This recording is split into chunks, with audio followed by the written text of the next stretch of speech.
Hello and welcome back to my vlog. We're on to part 10, Sophisms of the Protectionists. I swear I'm not going to read the whole book, but there's too many good parts here. This is going to be a two-parter because it's fairly long. A chapter 7. I think this is from part 1. Long title.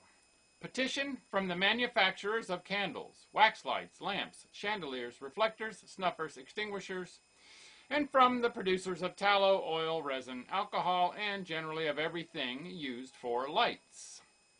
To the Honorable, the members of the Chambers of Deputies.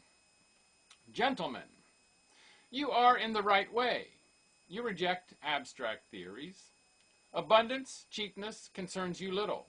You are entirely occupied with the interests of the producer, whom you are so anxious to free from foreign competition. In a word, you wish to secure the national market to national labor.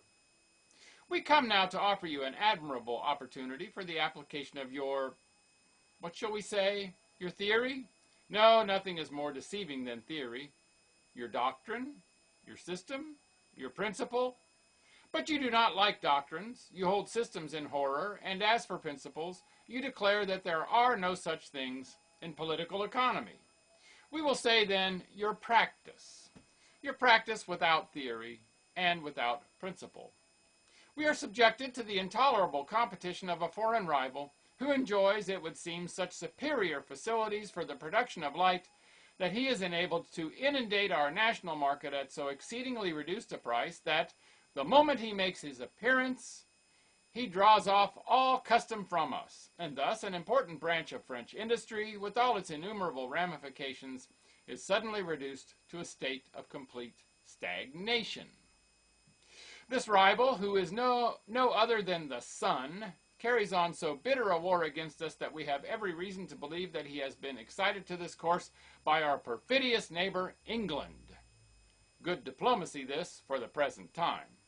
In this belief we are confirmed by the fact that in all his transactions with this proud island, he is much more moderate and careful than with us.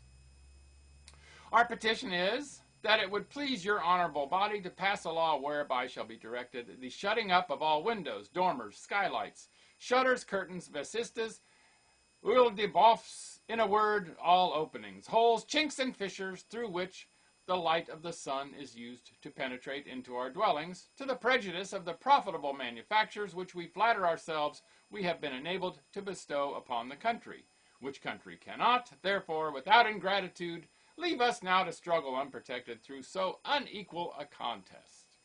We pray your honorable body not to mistake our petition for a satire, nor to repulse us without at least hearing the reasons which we have to advance in its favor. And first, if, by shutting out as much as possible all access to natural light, you thus create the necessity for artificial light, is there in France an industrial pursuit which will not, through some connection with this important object, be benefited by it? If more tallow be consumed, there will arise a necessity for an increase of cattle and sheep. Thus, artificial meadows must be in greater demand, and meat, wool, leather, and above all manure, this basis of agricultural riches, must become more abundant. If more oil be consumed, it will cause an increase in the cultivation of the olive tree. This plant, luxuriant and exhausting to the soil, will come in good time to profit by the increased fertility which the raising of cattle will have communicated to our fields.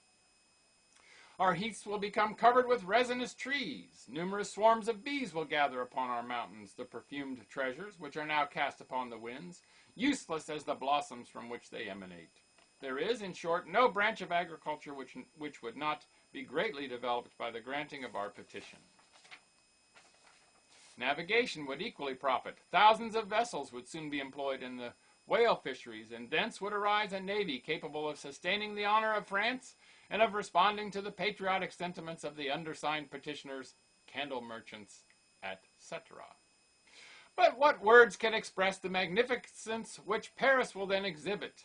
Cast an eye upon the future, and behold the gildings, the bronzes, the magnificent crystal chandeliers, lamps, reflectors, and candelabras which will glitter in the spacious stores, compared with which the splendor of the present day will appear trifling and insignificant. There is none, not even the poor manufacturer of resin in the midst of his pine forests, nor the miserable miner in his dark dwelling, but who would enjoy an increase of salary and of comforts. Gentlemen, if you will be pleased to reflect, you cannot fail to be convinced that there is perhaps not one Frenchman, from the opulent stockholder of Anzin down to the poorest vendor of matches, who is not interested in the success of our petition.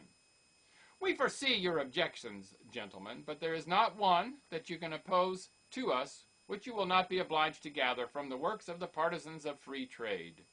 We dare challenge you to pronounce one word against our petition which is not equally opposed to your own practice and the principle which guides your policy. And that's all for today. We get to hear about these principles tomorrow. So for now, make it a great day. And bye for now.